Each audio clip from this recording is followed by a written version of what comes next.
Happy day one of Koreadathon! I'm so excited.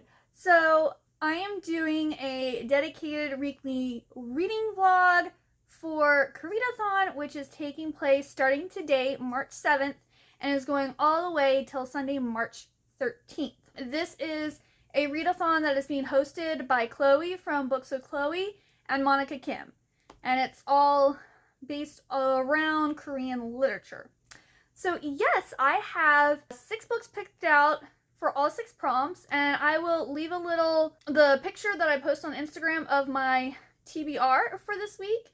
And I also made a March and Koreadathon TBR video, so I will leave a link to that up there. But yes, I'm super excited. This is my first time participating in Koreadathon. I am going to be starting off with the prompt, read a Korean graphic novel, manhwa, or comic book. So I'm going to start off by reading Hissing Volume 1 by Kang Eun-young. I'm going to start off by reading this. I think I can get to all 6 of the books, but I'm not sure.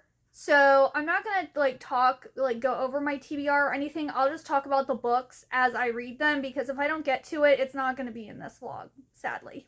But yes, I'm going to start with that, and then I will check and let you know what I thought of the manhwa once I'm done with it. Alright, so I just finished reading Hissing Volume 1, and I really hate to give, manhwa, manga, or comics, star ratings, because I feel like you should rate the series as a whole instead of individually. But if I was going to rate this, I would give it a 2 stars. So we have this girl named Dae, and she's an aspiring manhwa artist. She has a dad and a little brother. It seems like she's having, issues with her mom's death. Her mom has been dead for, 7 years. But it seems like she feels responsible for her mom's death or something like that. I was very confused. And then we have Sonnam, who is, this really pretty guy who's living with his 2 brothers. And it's hinting at the fact that Dae's little brother might actually be Sonnam's little brother. Well, I guess, I don't know if he went missing or if they gave him away. I'm not really sure what happened. Again, really confused with what's going on in this book. And then, Sonnam also is he's a really pretty guy, and his brothers, treat him almost like a girl, and so he wants to become, a tough guy or a bad guy, I guess, to make himself more manly. So he's, overdoing the tough guy act. And then we have Tajun, who is, the hottest guy in town. All the girls love him. Yeah, I'm not really sure what his purpose in this series is yet. So, I think this suffers from bad translation, because I know when I was reading it, I was correcting a lot of, the sentences because they weren't accurate. They had, they were missing words, or they had too many words, or the words were out of place. There was a lot of, editing errors, and it just, I don't know what the point of this manga is right now. I really don't. I know who the 3 main characters are, and I know kind of what their characters are supposed to be portraying, but the point of the story, I don't know. So that's why we give this 2 stars, because it's just very confusing, and just reading the first manhwa, you don't really get anything out of it because nothing much happens. So yeah, it's drawn really well, and who knows, maybe it makes more sense as, you read more of the series. Since there are 6 volumes, maybe this is just basically introducing the characters without any plot. I'm not really sure. But yeah, that was my opinion on that first one. So the first prompt is done, and all of my other books that I'm reading are going to be on my Kindle. So next I'm going to read the group read, which is also going to be an award-winning novel. It is going to be Winter in Sokcho. So this one I'll probably also get done today, because it's less than 200 pages, and it said the average read time is 1 hour and 24 minutes. So I'll probably be able to get this one finished too. And this one I'm actually borrowing through Libby. So that my library, I'm borrowing the ebook through my library. So I'm going to read this and then check in with you guys once I'm done. Hey, so I just got done watching the live show that Chloe and Monica did with Cat Cho and Mary H.K. Choi. And it was a really interesting discussion, and I really, really liked it. And now, one of the things that we have to do this week, a prompt, is to make a a Korean dish or meal. So I'm going to be making easy no-chop kimchi fried rice. And I'm actually going to be making this tomorrow night for dinner. So I decided to make the rice early. So I'm cooking my rice. I just put salt, pepper, and olive oil in it. So yeah, I'm just going to cook that and put it in the fridge for tomorrow. One less thing for me to do, and I think it's normally better to use cold rice, I think, for fried rice, I'm pretty sure. So yeah, that's what I'm gonna do. And then I'm gonna get back to reading Winter in Cat Cho. So I finished my second book for Koreadathon. I finished Winter in Cat Cho, and I gave it 3 out of 5 stars because I didn't get it, but it was well written and I did enjoy what I read. I just didn't understand it. So we have a female, our narrator is a female character who we never get her name. She's just this girl that works at this guest house in Cat Cho, and like we meet her mother, we meet her boyfriend, the guy who owns the guest house, some of the residents there, or I guess guests there, and this French guy named Coran, who's a comic book artist, and he's like writing his final story here in, well, final story for like, I guess the series he's working on. I don't know, maybe it was like making a commentary about like Korean culture or Korean society or something, because I know that our narrator, her mom and her aunt get on her about like getting surgery, but then at the same time she's told she doesn't need surgery because she's beautiful. And then like I think she has some type of eating disorder, because there's a lot of talk about like her not eating and getting too thin, but then she overeats. So I'm not really sure if she's anorexic or bulimic or both. I'm not really sure. It wasn't fully explained. And then like her boyfriend wants to go off and become a model, but then she's getting feelings for the French comic artist who's staying there at the guest house. And Cat Cho is I guess a city up in like northeast South Korea. It's near the North Korean border, and it's along the coast, so it's a very popular tourist area in the summertime. But this story takes place in the winter, and there's a lot of talk about like the different sea life and seafood that's eaten there, and there's a lot of talk about food. And some of the guests at, you know, there's interesting guests at this guest house that are staying there during winter. Like there is one girl staying there that had surgery done to her face, and then it kind of like had an open-ended ending. So like I just don't understand the point of the story. So that's why I give it 3 stars, because I get that there's some deeper meaning there to the story. I just don't know what it is. I'm really bad with like open-ended stories, or like where you're trying to like where you have to try to figure out what the story means yourself. I kind of need it more explained to me or like spelled out for me. That's one reason I don't really do poetry.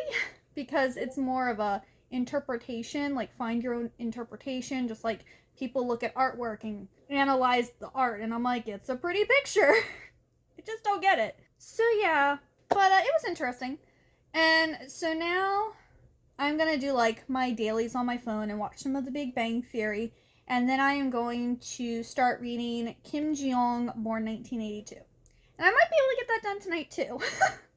Because it said like the average reading time is like 2 hours and 15 minutes. And right now it's like 9:23, and I go to bed at like 1 o'clock in the morning. So I could maybe get a 3rd book done today.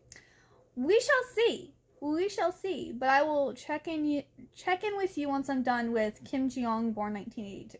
Hey everyone! Happy day 2 of a Koreadathon. So I finished Kim Ji-young, born 1982 at 1:30 a.m. this morning. So I have read 3 books of my 6 books so far. So my reading is going great right now. I was really shocked. I figured I could get through 2 and maybe like part of the 3rd book. But yeah, I've read 3 books so far. And 3 prompts are down, which is absolutely crazy. So Kim Ji-young, born 1982, is like a fictional story about a girl named, or a woman named Kim Ji-young. And it's also, it like touches on like her mother and her grandmother and like her mother-in-law. But it's almost written like nonfiction. The point of the story, or the point of the book is to talk about like women's rights in Korea, or like how women are viewed and like the struggles that women have had to go through. And it was really interesting. Like, I'm not really into nonfiction books. Like, usually when I read something, it's to like escape from like reality. So I only gave this book 3 stars because it was short. It felt more like nonfiction because it did have a lot of like statistics and like factual like information in it, because like things were annotated at the end of each chapter from like sources that they got the information from, but it was fictionalized. At least I believe it was fictionalized. And so it was interesting, it was enlightening, but it's not really what I enjoy reading.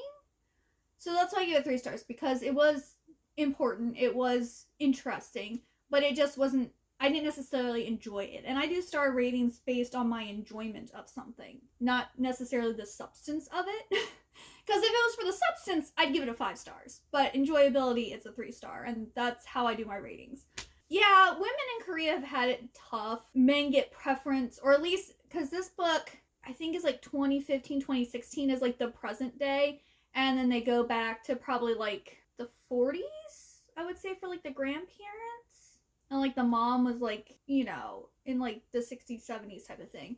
But like the women had to sacrifice their education and their jobs and different things like that to take care of their siblings, or like their male siblings, because the men are expected to like be in charge and make the money and provide for the family, and the women are expected to get married and have babies. That's like their role. But then at the same time, if the women do that, then they're considered mom roaches because they're mooching off their husbands because the husbands are working and they're just staying home taking care of the kids. And it's just like, I'm not a mom and I never want to be a mom. And one of the reasons is because I know being a mom is a lot of work. You basically don't get a break. Like, once you have a child, I mean, a lot of people enjoy having kids and they love their children more than anything else. But having that type of responsibility and someone that you have to take care of, basically, like, I don't want to say for the rest of their life, but it does seem in our society now that children are more dependent on their parents. And that's partly because of the economy, and like, even if you go to college and you get a degree and all that stuff, you might not actually get a decent job that pays you the right amount of money. You know, your kids could also have some type of disability that would make it so that you'd have to take care of them for longer, and then maybe their siblings would then have to take care of them in the future. So like, having kids can be, it's a lot. So people thinking that stay-at-home moms are just mooching off their husbands, mom never gets a break unless, you know, they put the kid in daycare, or the in-laws or friends or something watch the kids, because, you know, not only that, but childcare is so expensive over here in America. I remember my aunt has 3 sons. They're all like teens, adults now.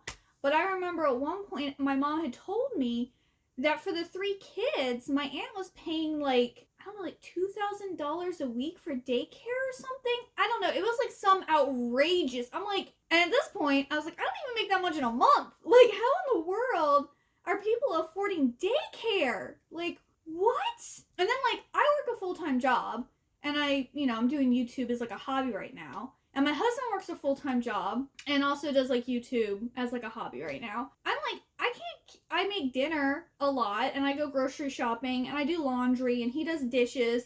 But like, the rest of the chores and stuff, I'm like, I don't have the energy or, the mental like fortitude to like do like all of the things that you're supposed to do. And even keeping up things with like doctor's appointments and, car checkups and, all that other extra stuff that you have to do, plus paying the bills and making sure you eat and like all this stuff. I'm like, I couldn't imagine what it would be like having a child and on top of everything else that being adult involves, So like, I don't know, I was just a little upset by how women are treated over in Korea, and also kind of, in any patriarchy, that's kind of how women are viewed. Like, women are supposed to get married and have babies. If you want to do that, cool, you do it. But it shouldn't be expected of women to do that, because that's not for everyone. If you're not, like, if you don't want to be a mom, and you don't, like, that's not what you want to do with your life, then you really shouldn't have kids, in my opinion. I'm not saying, like, get rid of your children if you do have them, but plan not to have them if you don't want to be a mom, because it is a lot of responsibility. So yeah, like, it was a very interesting book, and I know I just ranted about stuff. It, like, hit a nerve when I was reading it. So yeah, those are my thoughts. So I'm gonna start reading Wicked Fox by Cat Cho, and this was the prompt for the historical fiction. I don't know if it actually is historical fiction, but when I typed in, like, Korean historical fiction book, it popped up, and I've been wanting to read it, so I was like, I'm doing it. Then I'm going to make the Korean dish tonight. So because this is a week-long vlog, I'm not going to actually, like, show the process of making it. Once I go to make it, I'll show, like, the ingredients, and then I'll show the finished product, and I'll also leave a link to the recipe down below. That way, if you wanted to make it, you can. But yeah, I'm gonna get to reading, and I'll check in with you later. Alright, so I ended up reading like 3 chapters of Wicked Fox, and then I realized that Monica Kim was doing a live show with the authors June Her and Axie O on her channel. So I was 20 minutes late to watching that, but I went and watched that, and now I'm going to be making my Korean dish. So I'm going to be making easy no chop kimchi fried rice. It looks so good. So let me show you all of the ingredients. Alright, so here I have kimchi original, I have olive oil, I have pure sesame oil, I have sesame seeds, gochujang, gluten-free soy sauce, I have my mixed vegetables, I have my green onions or scallions, my cooked rice, and I have my eggs.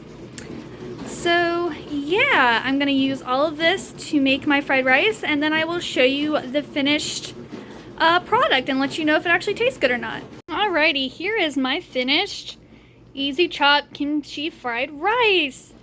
I tried it while I was in the pan. It does taste really good. It's different from what I'm used to eating. My cat Charlie has come to investigate. Oh, you're not getting any, Charlie. I'm sorry. But yeah, so I'm now gonna eat. Yeah! Alright, so I finished eating. It was delicious and really filling. There was like no meat in it. There was eggs, but there was no meat, and it was so filling. So I'm completely stuffed, and my husband and I both have leftovers for tomorrow. But I had a... Just me hitting myself in the face with the box. I got in the special Fairy Loot edition of Daughter of the Moon Goddess, and it's absolutely gorgeous. And I don't want to read that edition of the book and, like, damage it, potentially. So I went and bought the US, like, regular edition of the book, and it arrived at my Amazon hub. So I got the package, and I'm going to open it.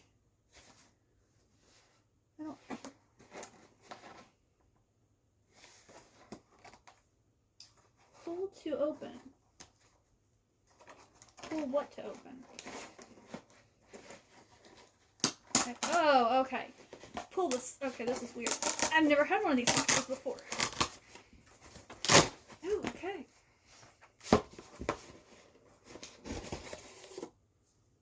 Oof. Daughter of the Moon Goddess by Su Lin Tan. Oh, this edition's really pretty too. It's a nice pretty purple underneath.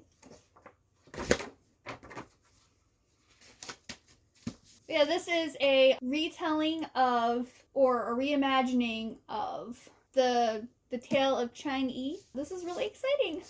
This is also the book that we're reading for my book club called Happily Ever Afters that I host over on the Fable app, and I can't wait to start reading this.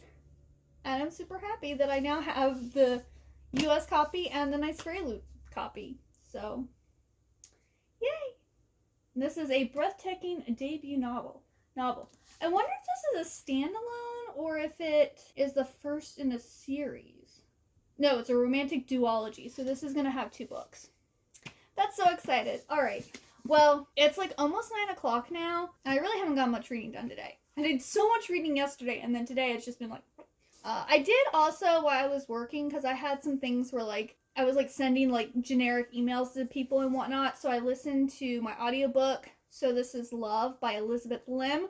So I'm not doing that for Koreadathon, like, it's not part of the prompts or anything, but it is written by an Asian American, so, even though it's about Cinderella, it's one of the Disney Twisted Tales, and it's Cinderella's story.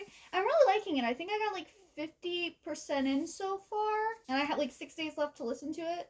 I'm pretty sure I can do it. But yeah, it's almost 9 o'clock, so I'm going to do the dailies on my phone while I watch some Big Bang Theory. Then I'm going to read for the rest of the night. I don't know how much reading I'm actually going to get done. Hopefully, I'll be able to have all my dailies done by like 10 o'clock, so I got about 1. So I should get like 3 hours of reading in, so hopefully I can get like at least halfway through Wicked Fox. But we'll see. I will probably check in tomorrow with the progress that I have made.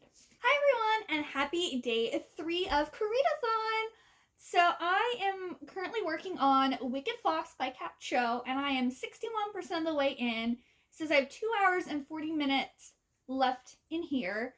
So I should be able to get this done tonight and then start the court dancer. The Wicked Fox is about this gumiho. Well, she's part gumiho, part human, because her mom's a gumiho and her dad was a human. Her name is Mi Young, and she doesn't like the fact that she's a monster and she has to like kill men every month during the full moon. Like, siphon their gi or energy, or probably chi is probably what's called in Chinese, to sustain herself. Like, gumiho have to feed on gi from humans to survive.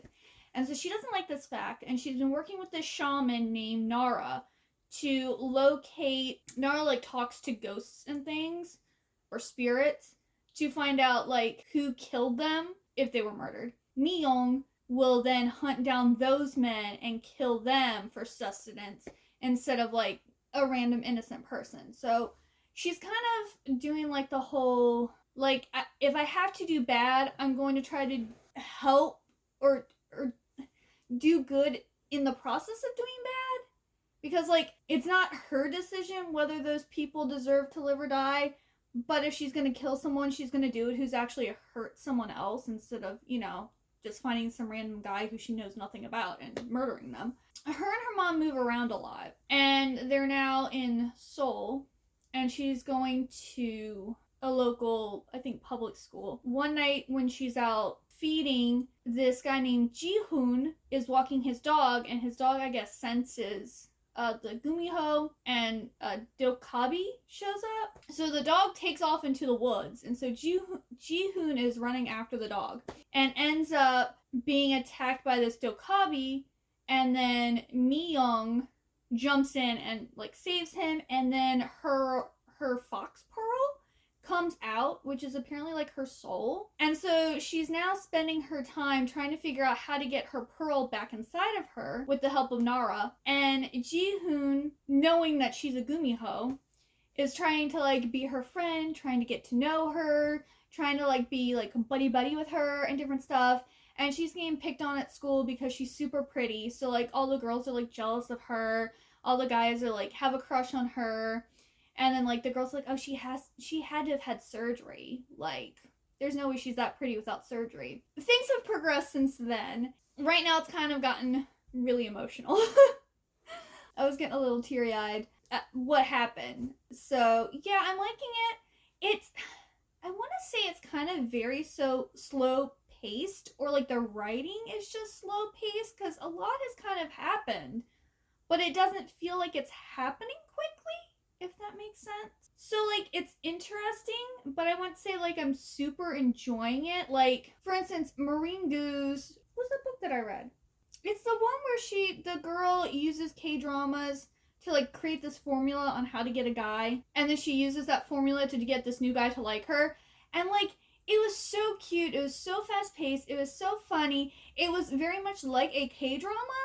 And I was hoping Wicked Fox would be kind of more like a K-drama, or even like anime, you know, kind of have those like similar vibes. but it has like the characters and like the themes and ideas of that stuff without actually feeling like a K-drama or an anime, if that makes sense. Like, I don't know. I like can see these characters like being animations, you know, in my head, but it just doesn't have the same formula as them, and so it's not feeling as like exciting or as fast paced as that other media does. I think this one's hovering at like a 3-star 2 right now, but we'll see. Who knows? Maybe we'll get like super exciting here at the end. I'll continue reading and I'll check in with you once I've finished the book with my final thoughts. Hi everyone! Happy day 4. Yes, day 4 of Koreadathon. I did end up finishing Wicked Fox by Cat Cho last night, and I ended up giving it 3 stars. I liked it and it was interesting, but I feel like both of our characters either don't have parents or they were like abandoned by their parents or one of their parents. And I understand that's a very like traumatizing thing and it can really scar a child. But I felt like I was hoping this was going to be more like a fantasy romance, and maybe this is just my expectations. I thought it was going to be more of a fantasy romance, and it felt more like a 2 people with abandonment issues kind of like find each other and learn to trust each other, and set with like Gumiho and Dokaibi. Well, one of the twists at the end, one of the very final twist, like right before the epilogue happens, I saw that one coming a mile away. But the other twist with Mi-young's father, did not see that one coming. I had a suspicion, but I didn't see it that way. So that was a surprising twist. And then my other thing was, I didn't really feel like when I was reading it that I was like reading about Korea. I know it was written by Cat Cho and she's, you know, Korean Americans. I believe she grew up in America. So it felt more like I was reading about Korean kids in America. So, like, I mean, there was some talk here and there about like the school system, like them getting punished and like the gate closing and stuff that was specific to Korea. And they talked about a lot of Korean food, but I don't know, it just didn't feel like it didn't transport me. It didn't feel like it transported me to Korea. I don't know. So like I had some issues with it, but I've heard a lot of people say that if you liked Wicked Fox but you didn't like love it, you'll like the second book better. Where a lot of people who love the first book don't like the second book. So maybe I'm gonna be one of those people who love the second book. I don't know. But yeah, I ended up getting 3 stars because I enjoyed it, but I don't know, just I felt like the hype for this book, I don't know. I don't get the hype. I don't get the hype for it. So now I started reading The Court Dancer, and this one I actually think is going to be like a 4-star. I don't think it's going to be a new favorite book, but I really like the writing style. It's funny because I usually don't like books with a lot of detail and a lot of explanation and stuff, but the way this is written, I just love it. But I'm 20% of the way in. It says I have 6 hours and 57 minutes to go. So I don't think I'm going to be able to finish it tonight because I'm also going to be watching a Korean movie tonight for the prompt to watch a Korean movie or TV show, but I haven't picked out what I'm going to read yet. I haven't picked out what I'm going to watch yet. So I'm going to do that and then eat some dinner. I made myself a salad. Actually, I got some pickled beets in here. I've got spinach, spring mix, some rotisserie chicken, tomatoes, and then I use this it's a rich poppy seed dressing. So that salad is gluten and dairy free. Just like me. And The Court Dancer so far, it's for the prompt to a book translated from Korean into English or your native tongue. So it was translated from Korean to English. And it's about this girl named, well, she has a lot of names. But when she starts out the book, her name is Yijin. And she has just been I think she's married off. I think that she got married to this French man, and she's on her way to France because he made a comment that they'd have an official ceremony or something in France. And he's like, he came to Korea to do some type of litigation with the Korean-France like treaty that was signed back in 1888, or he came in 1888. It got signed 2 years before, so in 1886.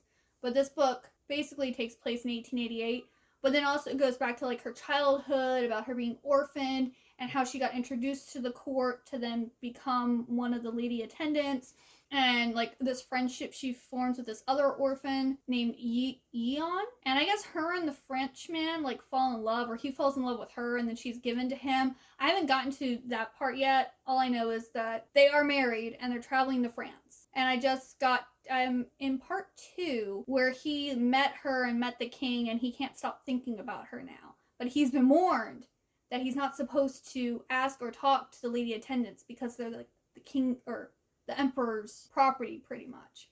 So yeah, I'm really liking it. I really like the way it's set up. Like she does a lot of dashes for when people are talking, or when she's changing like who's doing stuff, which I found really interesting. I haven't seen that before. So yeah, I have a feeling this one's gonna be the highest rated book. Of course, I really like Maureen Goon, which, speaking of, the one I was talking about, her book that felt a lot like a K-drama that I really liked was I Believe in a Thing Called Love. That one I gave that 4 stars. I love that book. It was really good. And I should be able to hopefully finish The Court Dancer tomorrow. And that will give me like Saturday night and Sunday to read Somewhere Only We Know by Maureen Goon. Who knows that one? Because I really liked the one, I Believe in a Thing Called Love, which has been the only book that I've read of hers, but I absolutely love that, so I kind of want to read all of her stuff now. Somewhere Only We Know is just as good. That could be my favorite. I don't know. The first part of the week, everything has been like educational and interesting, but I want to say like it's hit my like high enjoyability level. So I'm going to go and pick out a Korean movie, and I will let you know which one I choose. Alright, so I can't find a Korean movie that I'm interested in, so I'm gonna watch the first episode of Business Proposal, I think is what it's called. It looks really, really cute, so I'm gonna do it, and I'll let you know what I think. Okay, so, happy day 7 of Koreadathon. I did not film anything on the 5th or the 6th. I got a little more reading done, but not a lot. I had a lot of like editing videos to do, and I visited my parents' house, so I was just like really busy. And yeah, so I'm still working on The Court Dancer, and I currently I'm 61% of the way through. It says I have 3 hours and 16 minutes left, and I believe I just recently started part 3. I'm still really, really liking this. I'm really enjoying it. It's really interesting to like see what French people in like the Victorian era thought of Korea. In fact, it seems like they didn't actually know, like most people hadn't heard of Korea. They knew about Japan and China, but they didn't know about Korea. And then it's also really interesting to see like how Korea viewed foreigners and like the different ways that they like work together for like trade and different things, and it's just really fascinating. I really like it. So I'm still thinking that this is going to be a 4-star read. I did finish listening to So This Is Love by Elizabeth Lim, which is the reimagining of Cinderella. So this wasn't technically for Koreadathon, but it is written by an Asian American author, so I figured, you know what, I'll talk about it. Plus, not only that, but I did finish it during this week, so might as well, talk about it. I ended up giving it 4 stars. I really enjoyed it. I really liked the English voice actor for it. They had a very nice, soothing voice. But this is one of the Twisted Tales, the Disney Twisted Tales, and it's like a reimagining of Cinderella. And it felt a lot like Disney's Cinderella mixed with Ever After, the Cinderella movie starring Drew Barrymore. It felt like they mashed those two together and then threw in magic is forbidden. So there's a whole bunch of the fairy godmother, is risking her life pretty much every time she comes and helps Cinderella because fairies are they were banished, and if you use magic you can go to jail for it, and they made the Grand Duke, so Ferdinand, the really skinny guy with the monocle in the Cinderella movie, he's the bad guy in this, which I found really funny because he didn't come off as a bad guy in the Cinderella movie, so that was interesting that they took that twist and made someone else the bad guy. I mean, the stepmother's still a bad guy, but she's not in it that much. The one thing I was a little disappointed about is Jack and Gus Gus weren't actually mentioned in the book at all. Like, there's at one point near the end where she's in the cell and she sees the mice and she's like, oh, I miss my little friends from Lady Tremaine's house. But Jack and Gus Gus are never actually mentioned. And she takes Bruno with her when she leaves, but she doesn't take Jacques and Gus Gus. So I'm like, poor Jacques and Gus Gus. Did Cinderella actually ever love you? So that was like the only disappointing thing, because they're like some of my favorite characters in like the Disney movie. So yeah, I really like that. And it was good. I had 2 days left for my borrowing it off of Libby, so I'm like, I need to get this done. I was like, if worst comes to worst, I have it on my ebook, so I can just finish reading it that way, but I was enjoying listening to the audiobook, so I listened to that on the way back from my parents' house, and I had like 38 minutes left, so I was just like, I'm just gonna finish it tonight. And then I read half an hour of The Court Dancer, so yeah, I'm going to read more of this and hopefully check in when I get finished. My mother-in-law is coming over this evening for a little bit, so that's going to take away a little time, and then I have to make dinner. But the rest of the time, I've got all my YouTube stuff done, so I should be good to go to read for the rest of the day. And it's like 3 o'clock right now, and I go to bed at 1 o'clock. So I definitely should be able to get this book finished, but I don't know if I'm going to get the 6th book finished. But I'm going to try. Okay, so I just finished The Court Dancer. It was really depressing. Like, it was so sad. What happened to the main character, Yi-Jin, I kind of saw it coming halfway through the book, so I wasn't that shocked. But yeah, this is a very emotional book. It's getting the 4 stars. It was really good. The writing was amazing. And oh my gosh, I'm gonna start crying again. But yeah, I highly recommend this book. It's a historical fiction. It covers Korea and France and like the experience of being a foreigner in both Korea and France, because Yi-Jin ends up in a relationship with the French legate and she travels with him over to France, where no one knows anything about Korea. They know about China and Japan. And she kind of feels like an artifact, or, because people stare and gawk at her, she doesn't feel like she fits in with everyone. And then, Colin, who's the Frenchman, he kind of said he felt that way in Korea too, because, he looked different from everyone else. And they kind of have like a tragic love story. And like there's all these other men that are in love with Yi-Jin, and wow. But you get to kind of the climate, like the political climate and events that happened during the Joseon period in Korea, which is like the Victorian era pretty much. So about like 1888, and the book ends in 1914 when World War I is starting, or has already started. But you can tell they're talking about World War I. So yeah, really great book. Highly suggest this book. It was so good. So yeah, now it's 10:21 p.m. so I'm not going to be able to finish it today, sadly. But I'll probably be able to finish it tomorrow, so I'll probably be able to read about half-ish tonight of Somewhere Only We Know by Marine Gu.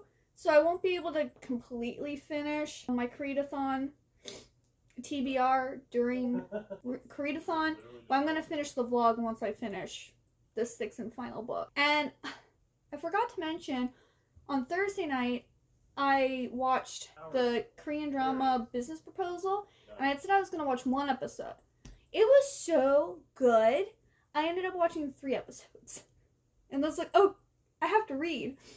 But yeah, it was so good. So Business Proposal is about this girl named Shin, who's a researcher at like this food company. And the new president, who's very attractive, he's a workaholic, he's pretty much like perfect, is told by his grandfather that he has to find a wife. And his grandfather has set up like 20 blind dates of like influential, wealthy young ladies that would help boost their like family and the business. And he's like, I don't have time to go on blind dates. And his grandfather's like, well, you're going to, because I want grandkids. He ends up agreeing to go on the blind dates. And Shin's best friend is the first blind date. And she's been on a lot of blind dates because she's the daughter of like this business owner who has like a well-to-do, like they're a well-to-do family. And she doesn't want to go on the business date with him. or she doesn't want to go on the blind date with him. So she's had Shin in the past go and act like a crazy person to get the guys to leave her alone. So she's like, hey Shin, can you help me out again? I really don't want to go on this blind date. Go and be like crazy and like make him uncomfortable and not want to like talk to me anymore. So Shin reluctantly agrees because she accidentally hurt the shop owner. There was like an argument between her family and him, and she pushed him and he got hurt. So she owes a lot of money for his medical bills. So she's like, okay, I'll do it if you give me this much money. And her friend's like, yeah, sure. So she goes, and she's basically acting like, I guess I'd say a slut, because she's talking, she's like showing her shoulders off, and she's all being like super personal, and she's talking about how she likes a lot of guys, and she sees lots of guys, and she's trying to like, I guess, be like a non-desirable Korean woman. She ends up running off because of something that happens. And the president actually finds her interesting. He said, oh, she's actually honest. He goes, I want to marry her. Which this causes like a big issue because she's not the daughter of the businessman. She's her friend. And then not only that, but the president is her boss. So every time she runs into him at work, she's like covering her face and like not looking at him and like trying to make it so he can't see her, which is also causing issues. And like stuff happen. It's so good. It's really, really good. I really like it. So I highly suggest that. I'm gonna try to watch it more maybe this week. But my biggest gripe with Korean dramas is they're all like an hour or more. It takes up like such a large chunk of time. If sitcoms, like The Big Bang Theory, I can sit and watch The Big Bang Theory for 3 hours, and it's not because they're like quick stories that like keep moving.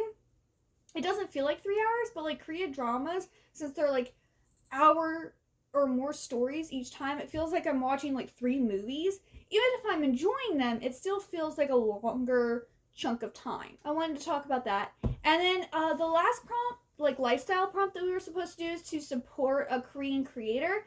And I went on Etsy to try to find like a Korean artist to like purchase something from, but I couldn't really find anything that like I was interested in or that I wanted to spend my money on. Earlier this week, I ended up watching Chloe from Books with Chloe's new video, her makeup get ready answering questions video, and I also went and watched like 3 of her older videos. So I supported her. I watched her commercials and things for her videos, and I watched her videos. So that's how I support a Korean creator, because I'm not really sure what else to really do besides like follow someone else on Instagram or like buy something, but I don't really know a lot of Korean creators to buy stuff from. I just watched some more of her videos, which I do anyway because I like Chloe a lot. So yeah, I'm gonna get to reading Somewhere Only We Know, and when I finish it, I will then wrap up the vlog. So little Ellie here climbed in. I was a little lazy and I decided to put the clean clothes into the chair. That way my husband and I could fold them when we felt like doing so. And Ellie decided to climb up into the chair and make herself comfy. Yeah, she wanted to make herself comfy. That's so cute.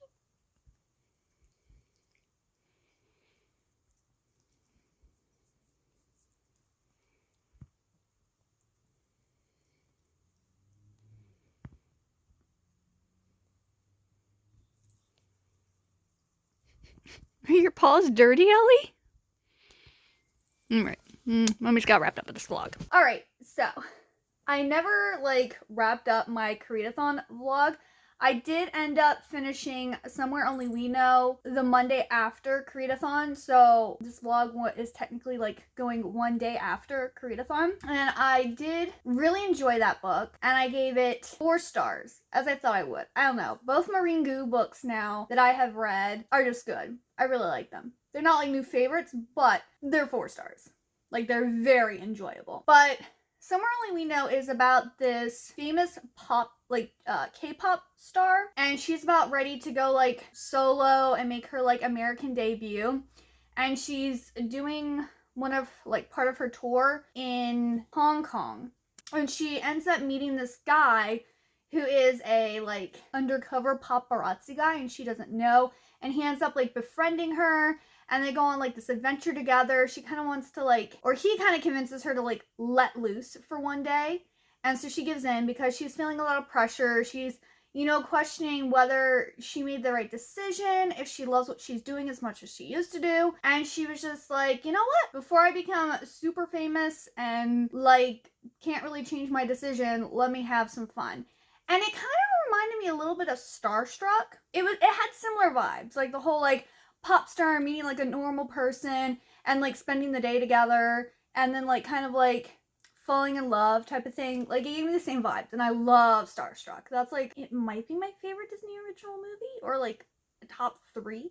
Like love that movie. I had so much fun during Koreadathon. I'm definitely gonna be participating next year.